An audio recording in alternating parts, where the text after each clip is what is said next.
విమోచించబడిన ప్రజలతో చెప్తున్నాడు.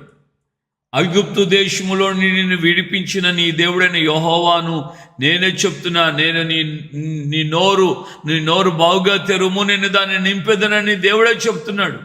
సో ఆ విధంగా వాగ్దానంతో మన జీవితం ప్రారంభించబడి కృతజ్ఞతతో మనము దేవుని స్తుతించుచూ ఉన్నప్పుడు నిశ్చయముగా దేవుని యొక్క వాక్యం మనకేం చెప్తుంది తెలుసు కదా.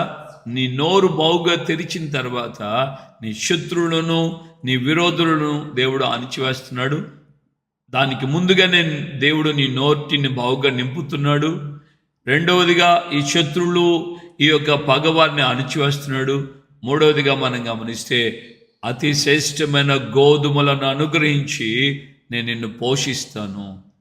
నాలుగవదిగా ఇక్కడ మనం చూస్తున్నాం, కొండ తేనెతో నేను నిన్ను తృప్తిపరుస్తా. అటు పోషిస్తాను, ఇటు తృప్తిపరుస్తాను. పోషించబడటం, తృప్తిపరచ